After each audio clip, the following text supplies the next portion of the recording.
Shalom, selamat pagi jemaat Tuhan. Berjumpa kembali dalam doa pagi online.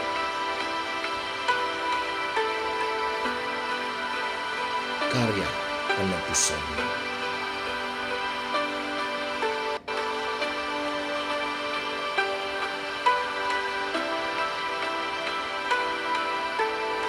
Besar kasih-Mu yang telah Engkau berikan, pengorbanan-Mu yang selamatkanku. Salib-Mu buktikan kemenangan-Mu, kuasa maut telah dipatahkan. Darah-Mu mengubahkan, darah-Mu menyucikan, darah-Mu menyembuhkan, darah-Mu berkuasa. Kami nyatakan karya kasih-Mu Bapa, Engkau yang bertahta di bumi dan di surga. Kami nyatakan karya penebusan-Mu berkuasa sekarang dan selamanya. Yesus Kristus Tuhan.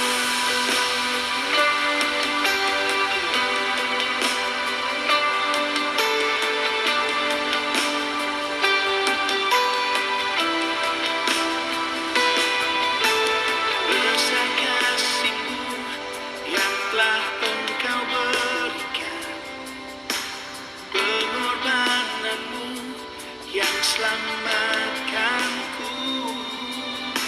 Salib-Mu buktikan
Tiba waktunya untuk kami merenungkan firman-Mu.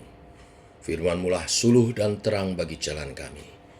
Berfirman Tuhan, terangi jalan kami, tuntun langkah kami. Dalam nama Tuhan Yesus Kristus. Amin. Bapak Ibu, kita lanjutkan renungan firman pada pagi hari ini. Matius 27 ayat 57 sampai 66. Menjelang malam datanglah seorang kaya, orang Arimatea yang bernama Yusuf, dan yang telah menjadi murid Yesus juga. Ia pergi menghadap Pilatus dan meminta mayat Yesus. Pilatus memerintahkan untuk menyerahkannya kepadanya. Dan Yusuf pun mengambil mayat itu, mengapaninya dengan kain lenan yang putih bersih. Lalu membaringkannya di dalam kuburnya yang baru, yang digalinya di dalam bukit batu. Dan sesudah menggulingkan sebuah batu besar ke pintu kubur itu, pergilah ia. Tetapi Maria Magdalena dan Maria yang lain tinggal di situ, duduk di depan kubur itu. Keesokan harinya, yaitu sesudah hari persiapan, datanglah imam-imam kepala dan orang-orang Farisi bersama-sama menghadap Pilatus. Dan mereka berkata, "Tuan, kami ingat bahwa si penyesat itu sewaktu hidupnya berkata, 'Sesudah 3 hari aku akan bangkit.' Karena itu perintahkanlah untuk menjaga kubur itu sampai hari yang ketiga. Jikalau tidak, murid-muridnya mungkin datang untuk mencuri dia, lalu mengatakan kepada rakyat, 'Ia telah bangkit dari antara orang mati,' sehingga penyesatan yang terakhir akan lebih buruk akibatnya daripada yang pertama." Kata Pilatus kepada mereka, "Ini penjaga-penjaga bagimu. Pergi dan jagalah kubur itu sebaik-baiknya." Maka pergilah mereka dan dengan bantuan penjaga-penjaga itu, mereka memeterai kubur itu dan menjaganya. Sampai di sini pembacaan kita. Bapak Ibu, dalam kalender gereja, kita mengenal istilah Sabtu Sunyi. Sabtu Sunyi yaitu kita gereja Tuhan, khususnya gereja-gereja Protestan, memperingati saat tubuh Yesus dibaringkan di dalam kubur setelah disalibkan pada hari Jumat Agung. Ini adalah momen di mana Yesus masuk ke dalam dunia kematian. Yesus yang benar-benar Allah sejati, tetapi juga benar-benar manusia sejati, harus melewati kisah yang sangat melelahkan sejak malam di mana Yesus makan bersama dengan para murid, hingga penyaliban yang berakhir dengan kematiannya. Sabtu Sunyi membawa kita untuk lebih dalam lagi memahami betapa besarnya kasih Tuhan buat kita. Dia berada dalam dunia kematian, hal yang paling menakutkan bagi manusia. Tetapi ingat bahwa peristiwa ini bukanlah untuk memperlihatkan ketidakberdayaan Yesus, tetapi justru keberadaannya di sana untuk memberi pengharapan, karena Yesus pun berjuang guna menyelamatkan kita dengan menaklukkan dunia kematian. Jadi dapat disimpulkan bahwa Sabtu Sunyi adalah juga Sabtu pengharapan, di mana menjadi jembatan penghubung antara Jumat Agung, hari kematian Kristus, dengan Paskah, hari kebangkitan Kristus. Dari teks yang kita baca hari ini menjelaskan bahwa peristiwa ini terjadi pada hari persiapan menjelang Paskah. Ditulis lebih lengkap dalam Markus pasal 15. Ayat 42 dan seterusnya. Dikatakan bahwa saat itu terjadi ketika hari mulai malam, yaitu hari menjelang Sabat. Datanglah para imam-imam kepala dan orang Farisi menghadap Pilatus. Kedatangan mereka hendak mengingatkan Pilatus karena mereka ingat nubuat yang pernah disampaikan oleh Yesus saat Yesus mengajar murid-muridnya bahwa sesudah 3 hari aku akan bangkit. Para pemimpin imam-imam tidak mau mengambil resiko, sehingga mereka menjumpai Pilatus dan mengingatkan hal itu.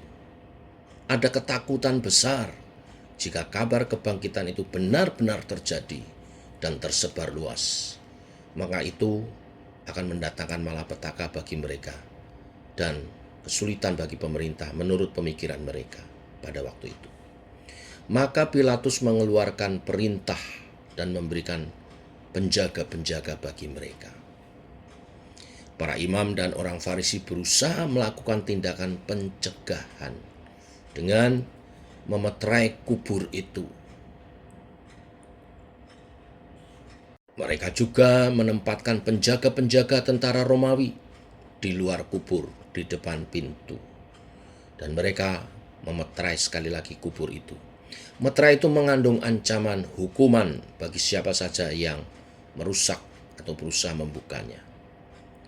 Hal ini seperti kekuatan bagi mereka, karena mereka mencurigai bahwa kebangkitan Yesus ini adalah skenario yang diciptakan oleh murid-murid yang mungkin datang mencuri, lalu mengatakan kepada banyak orang bahwa Yesus telah bangkit.